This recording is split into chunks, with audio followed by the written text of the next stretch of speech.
Welcome back to another episode of Dispensationalism Today. We're continuing our study and our walk through the Bible to try to put together God's revelation and how He dealt with certain people at certain times. Last time we were together, we spoke about that a dispensation can be defined three ways: as an administration or a management, that there was a divine revelation, and that there was a time factor within it.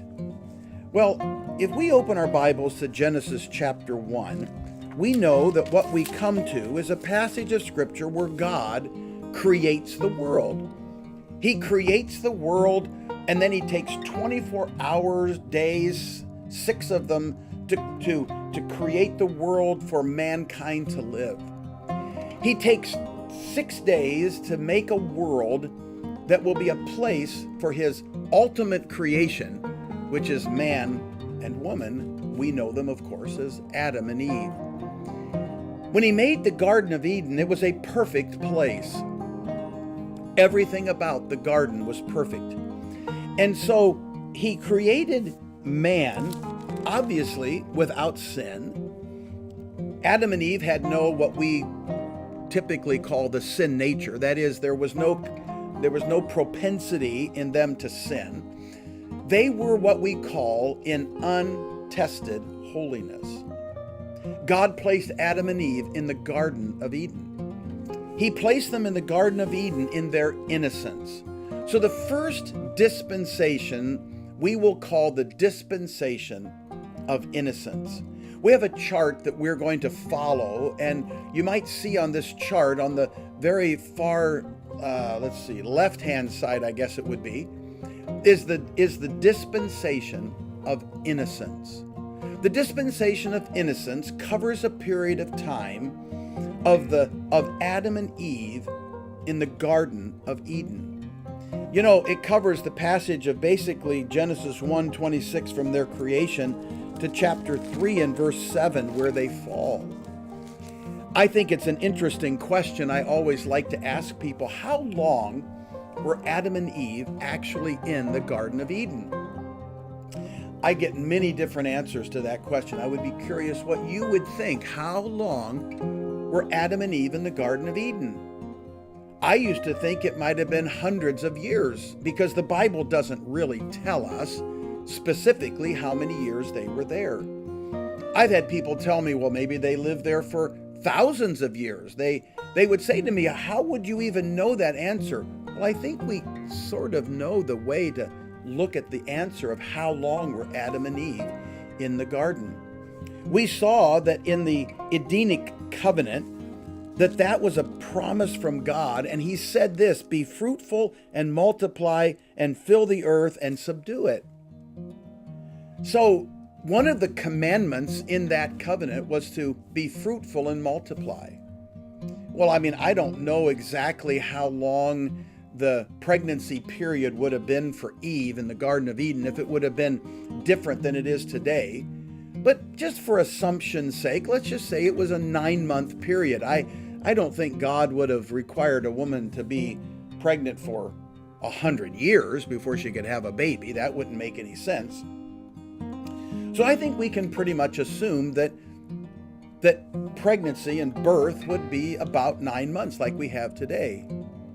Well, the one thing we never read about in the Garden of Eden was that Adam and Eve had children. So I believe that you can make a very logical case that Adam and Eve were actually in the Garden of Eden for a very short time. You see, one of the earlier videos we talked about how dispensationalism is sort of wrapped again around a test that God would put people under in that particular time, and that it would always fail. Well, the test for Adam and Eve was all of that: be fruitful, multiply, but it was also very specifically that they could eat from Genesis 2 verses 16 and 17. The Lord commanded the man, saying, from any tree of the garden you may eat freely, but from the tree of the knowledge of good and evil you shall not eat, for in the day that you eat of it, you will surely die. The test was, will this created being, Adam and Eve, will these first humans, will they stand the test, which was to stay clear of the tree of the knowledge of good and evil? In their untested holiness, in their creaturely holiness, will they stand the test? Well, we all know what Genesis 3 brings. It brings us the account of the fall. The serpent, Satan, was named Lucifer, and he had fallen into sin. He had taken many of the angels with him, and they became the demons. Well, when Satan realized that God had another creation called human beings, he wanted to do to them what had been done to him. That is, he wanted them under judgment. He wanted them to fall into sin just like he had fallen into sin and chosen a disobedient path. So he came to them in the Garden of Eden. We know the story very well.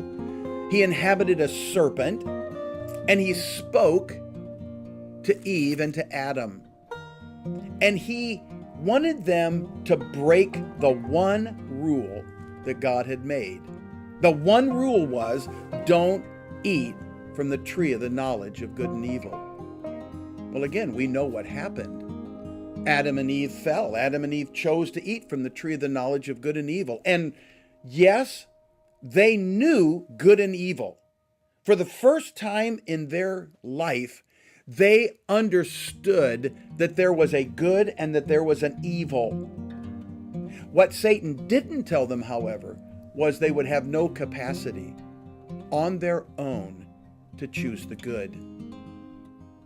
You know, Satan is still seeking to keep men and women, and boys and girls actually, convinced and deceived that there is something out there that God has kept from them that would do them well, that would be good for them. And sometimes they are good.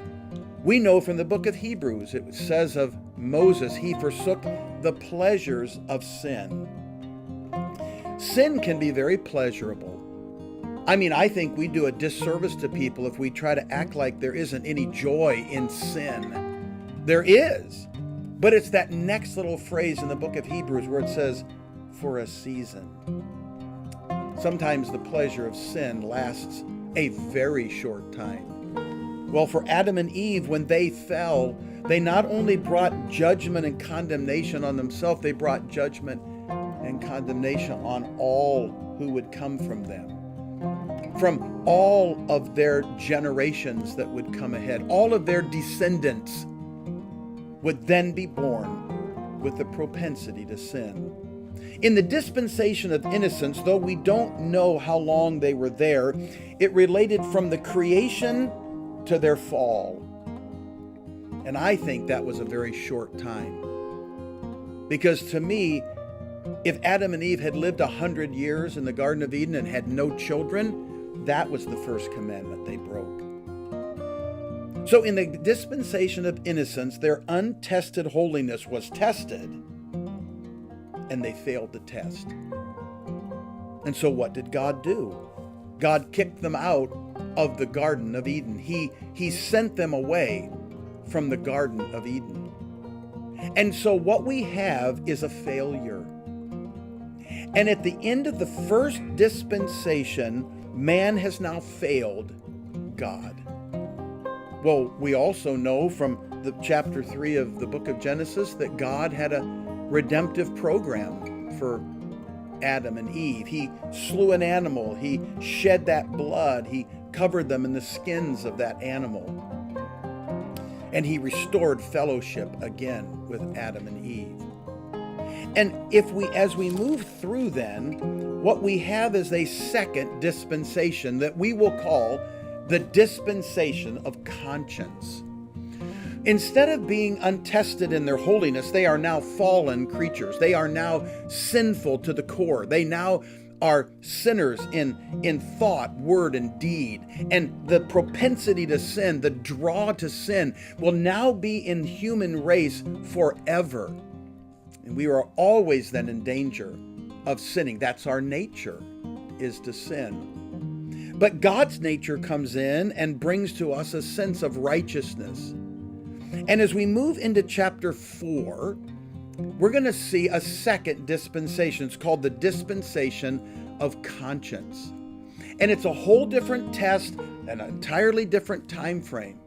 So would you join me in my next episode of Dispensationalism Today, as we will break down the second of the 7 dispensations called the Dispensation of Conscience. Join me, won't you, in our next installment of Dispensationalism